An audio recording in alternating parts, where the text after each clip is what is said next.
Hello everyone, I hope that कि आप लोग बहुत अच्छे होंगे। As you know that guys कि ओ लेवल का जो एग्जाम पैटर्न है वो टोटली चेंज हो चुका है। तो गाइज आज के इस वीडियो में हम यही देखने वाले हैं कि जो ओ लेवल का एग्जाम पैटर्न चेंज हुआ है उसमें क्या क्या चेंजमेंट हुए हैं। बिल्कुल बेसिक से जीरो लेवल से लेके चलेंगे, आपको एक एक पॉइंट समझाऊंगा। आपको बस वीडियो आपको स्किप नहीं करना है क्योंकि आपको सब कुछ वहां पर देखना है। नेगेटिव मार्किंग नहीं है, क्या क्या एडवांटेज हैं, क्या क्या डिसएडवांटेज हैं, सब कुछ मैं आपको बताने वाला हूं।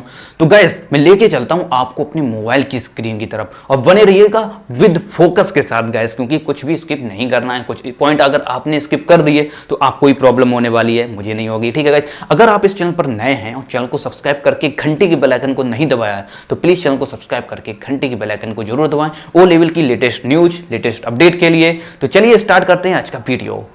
तो गाइस तो हम आ चुके हैं अपने मोबाइल की स्क्रीन पर। आपको nailed.student सर्च करना है और यहाँ पर जो फर्स्ट वेबसाइट आती है उसे ओपन कर लेना है और ये जो फर्स्ट जो नोटिफिकेशन आया उस पर मैं क्लिक करके ओपन कर लेता हूँ। Now you can see guys कि ये है नोटिफिकेशन 11 अप्रैल 2022 को आया था। ठीक है, अब सबसे पहले इसमें सब्जेक्ट दिया है, मतलब कि ये पूरे नोटिफिकेशन का एक सब्जेक्ट विषय दिया होता है कि किस विषय पर है। ठीक है, तो यहाँ पर ये बोल रहे हैं कि change in the examination pattern of O level IT course and its equivalent papers in A B level. जो ए बी लेवल पे ए और बी लेवल के जो पेपर होते हैं उसमें भी ओ लेवल के कुछ 4 सब्जेक्ट होते हैं। ठीक है, और तो ए लेवल और बी लेवल में जो भी सब्जेक्ट होते हैं वो तो होते ही हैं और जो ओ लेवल है उसके 4 सब्जेक्ट भी होते हैं। तो ये यहीं पे यही बोल रहे हैं कि इट्स इक्विवेलेंट्स पेपर इन ए और बी लेवल में भी जो होते थे। ठीक है, with effects from July 2022 examination cycle.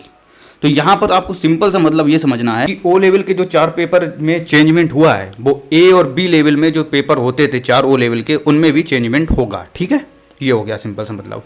अब यहाँ पर जो नेक्स्ट जो हमसे बोल रहा है कि NIELIT has been conducting the examination of O A B C level IT courses under pen paper based examination model on pan India basis twice in a year.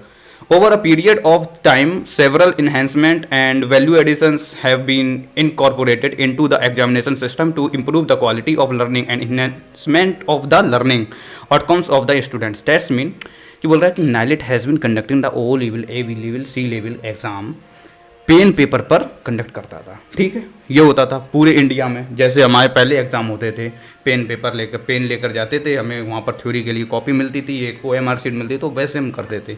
अब उसमें कुछ चेंजमेंट हुआ है वो यहाँ पर अभी हम बताएंगे। और यहाँ पर बोल रहे हैं कि 1 साल में 2 बार पेपर होते थे। ठीक है, तो ये सेकंड पॉइंट है, इसे भी आप पढ़ लो, जो बहुत ही ज़्यादा इंपॉर्टेंट है उसे मैं आपको बताऊँगा। ठीक है, तो यहाँ पर जो 3.1 है classification of examination, this is very very important to understand कि ये है क्या एक्चुअल में। देखो गाइस होता क्या था, यहाँ पे बोल रहा है the examination of each paper model will be comprised of theory and practical examination. ये बोल रहा है कि papers models in O level and having equivalent models papers A and B level में वो 4 पेपर होते हैं। ठीक है, तो 4 पेपर में जो चेंजमेंट है वो ए और बी लेवल के में भी चेंजमेंट होगा। ठीक, अब ये बी नंबर बोल रहा है थ्योरी के 4 पेपर होते हैं तो 4 ही पेपर होंगे।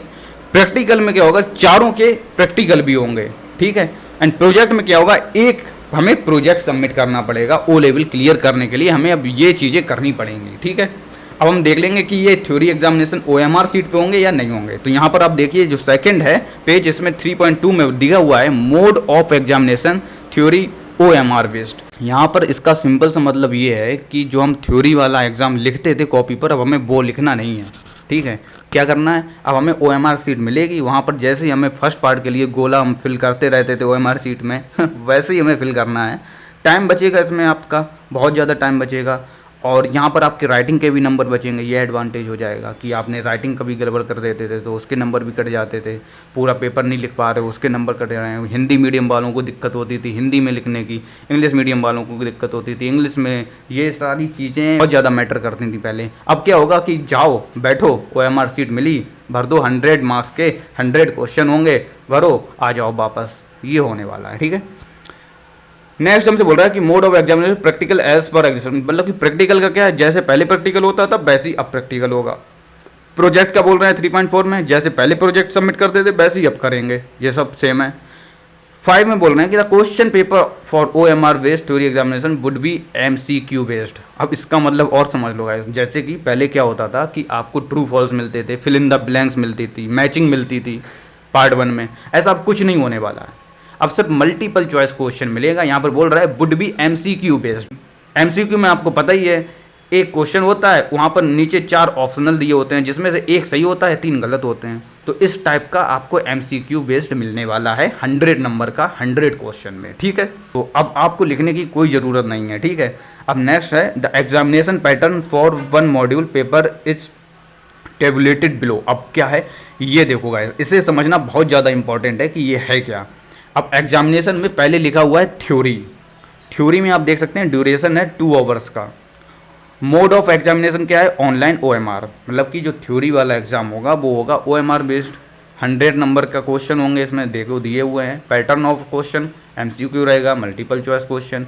मैक्सिमम मार्क्स कितने होंगे, 100 क्वेश्चन 100 नंबर के मार्क्स होंगे, ठीक है। मिनिमम पास मार्क्स मतलब कि आपको यहाँ पर 30% 33% तक मिनिमम लाने हैं पास होने के लिए। अब यहाँ पर जो 60% बोल रहा है, इसका मतलब ये है कि आपकी चारों पेपर में जो O लेवल के चारों पेपर दोगे उसमें आपका एवरेज होना चाहिए 60% तक का, ठीक है। अब जो नेक्स्ट है प्रैक्टिकल एंड वाइवा, यहाँ पर बहुत ज़्यादा इंपॉर्टेंट है, ये होगा 3 घंटे का। तो मोड ऑफ एग्जामिनेशन इसमें अब देख लेते हैं, lab session and online mode होगा, ठीक है। नंबर ऑफ क्वेश्चन या 3 क्वेश्चन होंगे या 4 क्वेश्चन होंगे, ठीक है। पैटर्न ऑफ क्वेश्चन, डिमॉन्स्ट्रेशन, तो यहाँ पर आपको ये समझना है कि जो प्रैक्टिकल होगा हमारा वो 80 नंबर का होगा, वाइवा होगा वो हमारा 20 नंबर का होगा, और इसमें हमें दोनों में मिलकर कर लाने होंगे 33%, ठीक है। मतलब कि ये सिंपल वही है 33। तो यहाँ पर आप देख सकते हैं जो मिनिमम पासिंग मार्क्स होगा वो 33% होगा, इसमें भी आपको 33% तक लाने होंगे। अब यहाँ पे भी अगेन यही दिया है 40%, मतलब कि चारों जो प्रैक्टिकल होंगे आपके उसमें सारों का एवरेज निकलेगा तो वो हमारा निकलना चाहिए 40% या 40% से एबव। अब यहाँ पर टोटल दिया है 50%, मिनिमम पासिंग मार्क्स में दिया है 50%, मतलब कि इन दोनों को मिलाकर आपके 50% से ज़्यादा होनी चाहिए, ठीक है, या 50% होनी चाहिए। अब नेक्स्ट जो हमसे बोल रहा है the qualification matrix for 1 module paper is, तो ये और समझ लीजिए क्योंकि ये भी बहुत ज़्यादा इंपॉर्टेंट है। इसमें बोल रहा है कि द क्वालिफिकेशन मैट्रिक्स, तो इसमें क्या है, थ्योरी पास क्वालिफाइंग 33% क्राइटेरिया रहेगा, प्रैक्टिकल का 33% क्राइटेरिया रहेगा, एंड रिजल्ट होगा जो आपका 50% होना चाहिए, मतलब कि आप थ्योरी में भी आप पास होने चाहिए, प्रैक्टिकल में भी पास होने चाहिए विद 33% मार्क्स के साथ, ठीक है, ये दोनों हैं। उसके बाद जो रिजल्ट बनना चाहिए वो 50% या उससे एबव का बनना चाहिए, तो आप पास हैं, अदरवाइज आप फेल होंगे, सिंपल सा मतलब ये समझना है। अब यहाँ पर ने और भी एग्जाम्पल दिए हैं, नंबर सेकेंड दिया है कि पास 33% अगर थ्योरी में हुए तो पास हो, प्रैक्टिकल में 33% हुए तो भी पास हो, लेकिन अगर दोनों को मिला के आपके 50% से कम हो रहे हैं तो आप फेल हैं और आपको फिर से एग्ज़ाम देना पड़ेगा, ठीक है। नेक्स्ट बोल रहे हैं पास क्वालिफाइंग 33%, मतलब कि थ्योरी में 33% पास हो, प्रैक्टिकल में आप फेल हैं तो मतलब कि आप फेल हैं, ठीक है। चाहे आपने 50% भी लाए हों, लेकिन अगर आप प्रैक्टिकल में फेल हैं डेट्स मीन कि आप फेल हैं। थ्योरी ये बोल रहे हैं fail not qualifying 33% and practical में पास हो गए, और क्वालिफाइंग मतलब कि 50% आपका मैच कर गया, पर 50% से ज़्यादा आ गए आपके, तब भी आप फेल हो गए। तो सिंपल सा अगर इस पूरी का मतलब समझें, इसका मतलब ये है कि आप पास होने चाहिए थ्योरी में वो भी 33% के साथ, प्रैक्टिकल में 33% के साथ, और जो आपका रिजल्ट निकले वो 50% या उससे एबव का निकले तो आप पास है। अदरवाइज आप अगर अब्सेंट हैं, किसी में एक में भी फेल हैं, तो आप फेल ही माने जाएंगे, ठीक है।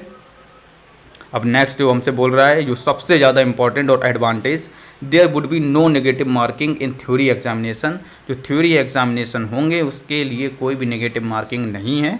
There would be no change in grading pattern and it would be the same as per existing pattern, जो हमें ग्रेड मिलती थी ABCD वो हमें सेम वैसे ही मिलेंगी, कोई भी उसमें चेंजमेंट नहीं है।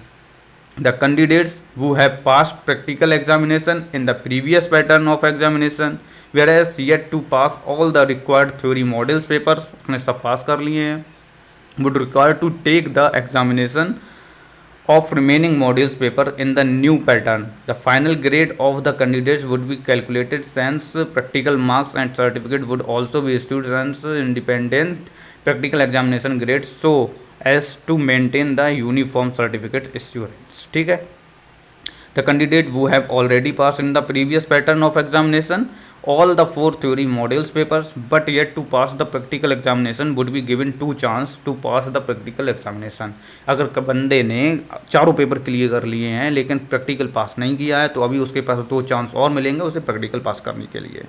नेक्स्ट बोल रहा है the candidate would be required to apply for the examination at the online portal पर जैसे पहले होता था वैसे ही सब कर लेना है। The candidate would be issued admit card जो पहले मिलते थे वैसे ही आप मिलेंगे आपको। The candidate would be issued other examination related जो पहले था वो सब सेम है और ठीक है यहाँ पर थे और यहाँ पर अब नोटिफिकेशन का एंड हो चुका है।